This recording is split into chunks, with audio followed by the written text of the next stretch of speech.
Fala galera do Rádio Oposto, estamos de volta aproveitando com temas de tireoide. Pouco tempo atrás a gente falou sobre o TIRADS e classificou um dos nódulos usando a classificação do Colégio Americano de Radiologia.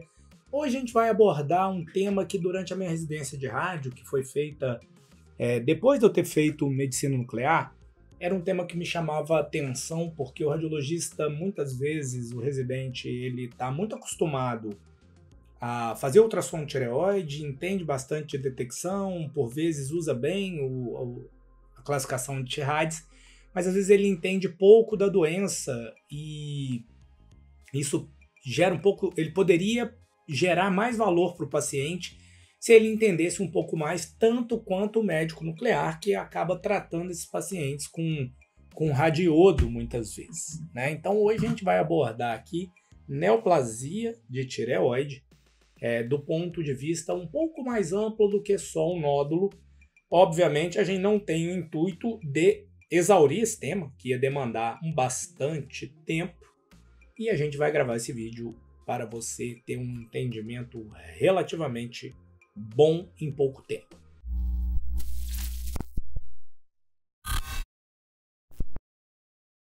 Vamos lá, aqui a gente tem um PET-CT feito com FDG e aí a gente identifica uma área focal aqui. A primeira pergunta que a gente vai fazer é: por que um paciente com neoplasia de tireoide está fazendo um PET-CT? Né?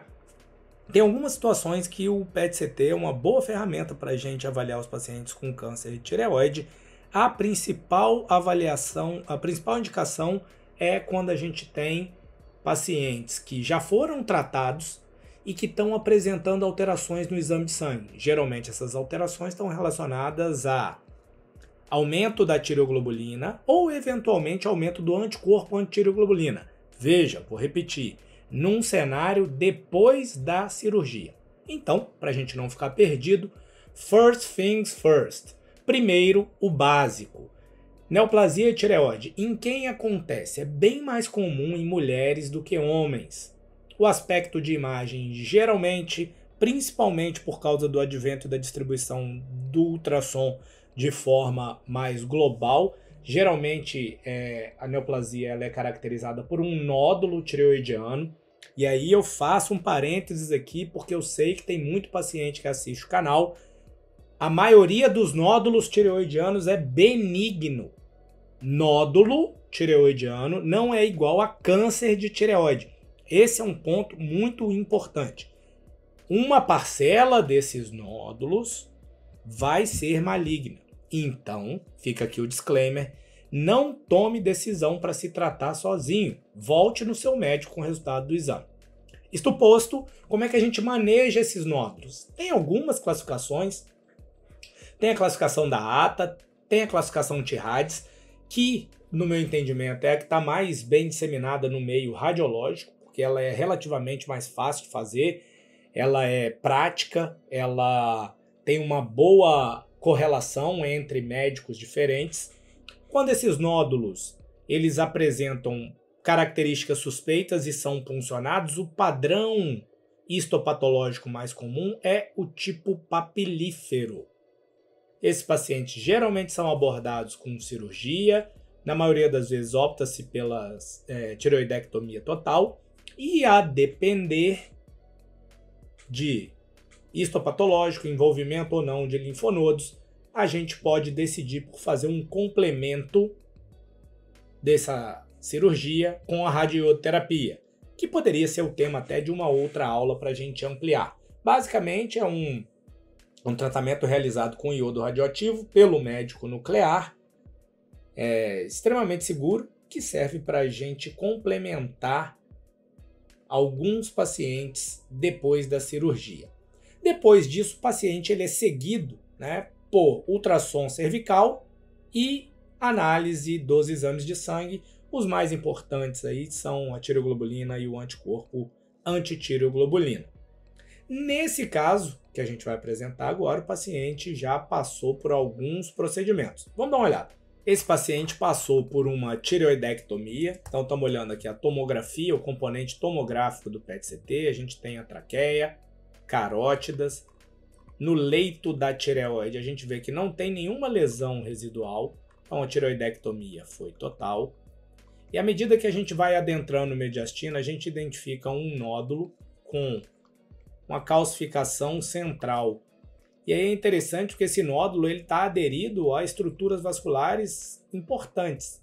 Aqui a gente tem a veia braquiocefálica direita se juntando com a veia braquiocefálica esquerda, aqui mais distal. Então, grudadinho na veia braquiocefálica direita e praticamente tocando a artéria inominada, eu tenho esse nódulo, né? Possivelmente é uma linfonodomegalia no compartimento visceral. Lembrando que a doença de tireoide, a neoplasia de tireoide, quando ela quer se disseminar, um dos primeiros compartimentos que ela ocupa é o que?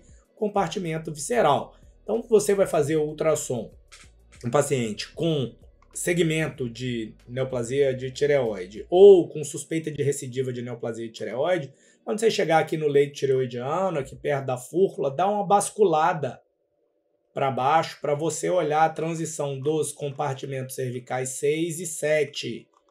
Tá? Eu sei que o 7 é discutível, né? Porque ele está aqui no introito torácico, na transição do 6 com o mediastino, e aí você identifica esse nódulo, né? Então, o nódulo visto do ponto de vista tomográfico, não tinha sido visto no ultrassom, que apresenta um elevado aumento do metabolismo, o que traduz para a gente, num cenário de aumento da tireoglobulina, o exame confirma para a gente a recidiva da neoplasia de tireoide. Então, para pensar no todo. O paciente teve um tumor de tireoide, fez uma cirurgia, provavelmente fez iodoterapia. Então, os níveis de tireoglobulina dele ficaram baixos. A gente quer eles bem baixinhos. E aí, os níveis de tireoglobulina vieram aumentando ao longo do tempo. Ele provavelmente fez vários ultrassons que não identificaram nenhuma linfonodopatia cervical. Só que os índices da tireoglobulina continuaram aumentando. E aí ele poderia realizar uma pesquisa de corpo inteiro com iodo, que possivelmente foi negativa, tanto é que justificou a realização do PET, e está aqui a resposta da nossa investigação do paciente. Então a gente tem uma linfonodomegalia no introito torácico, na transição cérvico-mediastinal, aumentada de tamanho, com hipermetabolismo, em um paciente que tem aumento da tireoglobulina, achados que são compatíveis com recidiva da patologia de base. O paciente aí provavelmente tem indicação de ser avaliado por um cirurgião de cabeça e pescoço, um cirurgião torácico, quanto à ressecção desta linfonodomegalia, com a expectativa de cura desse paciente. Espero que você tenha gostado do vídeo. Se você gostou, já sabe, like, confere se está assinado no canal. Se você ainda não está inscrito no canal, se inscreva, isso ajuda o canal a crescer e a mostrar ao YouTube que o nosso conteúdo é pertinente. Disclaimer para a gente terminar é que, se você é paciente, jamais use o conhecimento que você adquire na internet para tomar suas próprias decisões sobre a sua situação clínica. Você deve levar os seus exames, os seus questionamentos para um médico treinado, capacitado para manejar o seu caso da melhor forma possível. A gente se vê no próximo vídeo.